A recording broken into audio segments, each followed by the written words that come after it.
आइए जानते हैं आज की कुछ अंतर्राष्ट्रीय खबरों को। पहले एक नजर आज की हेडलाइंस पर। ममता बनर्जी की जीत से विपक्ष को मिली ऑक्सीजन।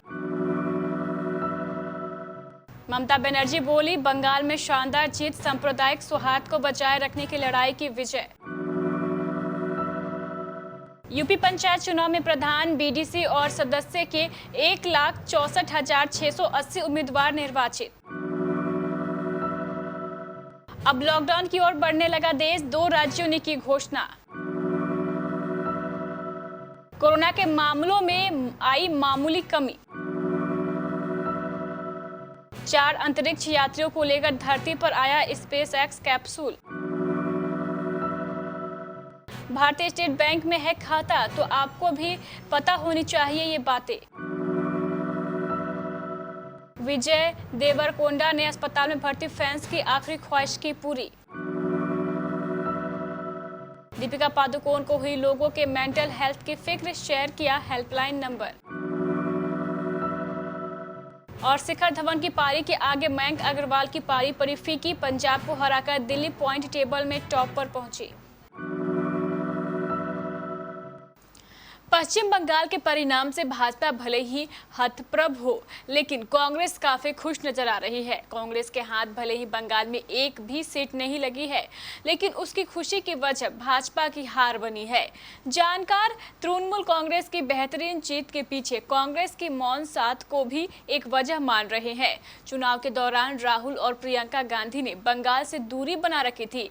भाजपा वाले चुनावी देते रह गए। कांग्रेस के राष्ट्रीय नेता पश्चिम बंगाल को छोड़कर दक्षिण भारत और उत्तर भारत में घूम रहे हैं। दरअसल भाजपा चाहती थी कि कांग्रेस बंगाल की सीटों से थोड़े थोड़े वोट भी ले तो टीएमसी को नुकसान होगा और भाजपा को इसका सीधा फायदा। कांग्रेस ने सुस्ती भरे चुनावी प्रचार के जरिए भाजपा की उम्मीदों को पलीता लगा दिया और खामोशी से बिना वोट काटे दीदी को मजबूत कर दिया। अब कांग्रेस खुश है कि उसके दुश्मन की हार हुई है, भले ही जीत का सेहरा ममता बनर्जी के सिर पर सज रहा हो।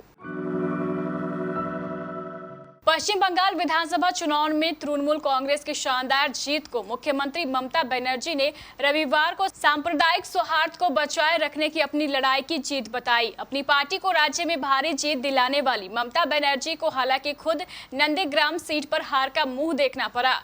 निर्वाचन आयोग के मुताबिक बीजेपी के शुभेंदु अधिकारी ने उन्हें 1736 मतों से हराया। सीट पर परिणाम की घोषणा से पहले ही बनर्जी ने शाम को कहा था कि वह जनादेश का स्वागत करेंगी।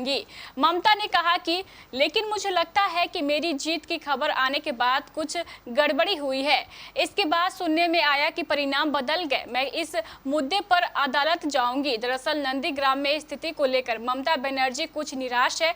सिर्फ नंदीग्राम सीट से चुनाव लड़ रही ममता बनर्जी ने कहा कि उन्होंने अपनी परंपरागत सीट भवानीपुर से चुनाव न लड़कर नंदीग्राम से चुनाव लड़ा था, क्योंकि यहीं से उन्होंने कृषि भूमि अधिग्रहण के खिलाफ आंदोलन शुरू किया था।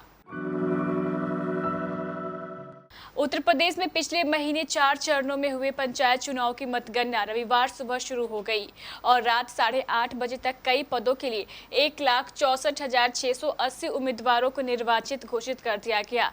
राज्य निर्वाचन आयोग की ओर से रविवार को जारी बयान के अनुसार रात 8:30 बजे तक प्रदेश के सभी जिलों से मिली सूचना के अनुसार ग्राम पंचायत सदस्य पद के लिए 1,12,358 उम्मीदवार, ग्राम पंचायत प्रधान पद के लिए 16,510 और क्षेत्र पंचायत सदस्य पद पर 35,812 उम्मीदवार निर्वाचित घोषित कर दिए गए।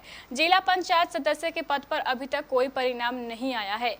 आयोग के बयान के अनुसार त्रिस्तरीय पंचायत सामान्य निर्वाचन 2021 के कई पदों के उम्मीदवारों की मतगणना जारी है और आज अंतिम परिणाम होगा। राज्य में विधानसभा चुनाव और उत्तर प्रदेश में पंचायती चुनाव परिणामों की घोषणा के बाद अब देश लॉकडाउन की ओर बढ़ने लगा है।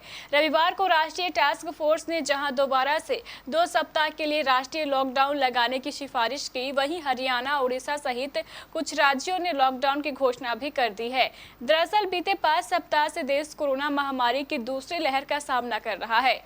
हर दिन तेजी से फैलते संक्रमण ने अब तक अधिकांश राज्यों को अपनी चपेट में ले लिया है। 12 राज्यों में संक्रमण की स्थिति सबसे ज्यादा गंभीर है। स्वास्थ्य मंत्रालय के ही अनुसार 150 जिलों में संक्रमण दर 15% से भी ज्यादा है, जबकि 250 जिलों में संक्रमण दर 10 से 15% के बीच है। ऐसे में इन इलाकों में एक सख्त लॉकडाउन की आवश्यकता है। 2 सप्ताह पहले भी राष्ट्रीय टास्क फोर्स ने सरकार से संक्रमण प्रभावित जिलों में लॉकडाउन की सिफारिश की थी, लेकिन कहा जा रहा है कि पश्चिम बंगाल, असम, तमिलनाडु सहित 5 राज्यों में विधानसभा चुनाव और उत्तर प्रदेश में पंचायती चुनाव के चलते इस पर विचार नहीं किया गया था। अब एक बार फिर टास्क फोर्स ने कम से कम 2 सप्ताह के लिए राष्ट्रीय स्तर पर लॉकडाउन लगाने की सिफारिश की है। देश में रविवार को संक्रमण के मामलों में मामूली कमी देखी गई, फिर भी 24 घंटे में 3,64,000 से अधिक नए मामले सामने आए हैं। इस दौरान 3,300 मौतें भी हुई है। रविवार रात 12:45 पर मिली जानकारी के अनुसार 3,64,910 नए मामले सामने आए और संक्रमण की कुल संख्या बढ़कर 1,99,14,633 हो गई। वहीं 3,300 और लोगों की मौत के साथ अब कोरोना से जान गंवाने वालों की संख्या बढ़कर 2,18,824 हो गई है। मौजूदा वक्त में देश में 34,10,161 सक्रिय मामले हैं। इस अवधि में 2,95,154 लोगों को अस्पताल से छुट्टी दी गई है। स्पेस एक्स का कैप्सूल 4 अंतरिक्ष यात्रियों को लेकर अंतर्राष्ट्रीय अंतरिक्ष केंद्र से धरती पर पहुंच गया है। यह रविवार को तड़के 3 बजे से कुछ देर पहले फ्लोरिडा में मैक्सिको की खाड़ी में उतरा। अपोलो 8 के बाद यह दूसरी बार है जब अमेरिका का कोई अंतरिक्ष यान रात को धरती पर पहुंचा है। अपोलो 8 साल 1968 में चंद्र अभियान के बाद रात में धरती पर उतरा था। नासा के माइक हॉपकिंस, विक्टर ग्लोवर और सैनोन वॉकर तथा जापान के सोइची नोगुची उसी कैप्सूल से धरती पर आए, जिससे पिछले साल नवंबर में वे अंतरिक्ष केंद्र पहुंचे थे। स्पेस एक्स से उतरने के मद्देनजर तटरक्षक बल ने सुरक्षा का व्यापक इंतजाम किया था। अंतर्राष्ट्रीय अंतरिक्ष केंद्र में अब सिर्फ 7 अंतरिक्ष यात्री बच गए हैं। इनमें से 4 अंतरिक्ष यात्री पिछले सप्ताह ही स्पेस एक्स के जरिए अंतरिक्ष केंद्र पहुंचे थे। अंतरिक्ष स्टेशन से चलने के बाद विक्टर ग्लोवर ट्वीट किया था, धरती की ओर विदा, परिवार और घर के एक कदम करीब। भारतीय स्टेट बैंक अर्थव्यवस्था की वृद्धि को समर्थन देने के लिए ब्याज दरों को जितना संभव होगा नरम और अनुकूल बनाए रखेगा। बैंक के चेयरमैन दिनेश कुमार खारा ने कहा, कोविड-19 महामारी की दूसरी लहर का बैंकिंग की गैर निष्पादित परिसंपत्तियों पर पड़ने वाले असर के बारे में एसबीआई चेयरमैन ने कहा कि यह लॉकडाउन पूरे भारत में नहीं लगा है। ऐसे में हमें बैंकिंग क्षेत्र पर इसके पड़ने वाले असर की कुछ समय प्रतीक्षा करनी होगी, उसका आकलन करना होगा। उन्होंने कहा है कि मुद्रास्फीति सहित कई चीजें हैं जिनका ब्याज दर पर असर होता है। हमारा प्रयास आर्थिक वृद्धि के प्रयासों को समर्थन देना है। यह सुनिश्चित करने के लिए जितना संभव हो सकेगा हम ब्याज दरों को नरम बनाए रखने का प्रयास करेंगे।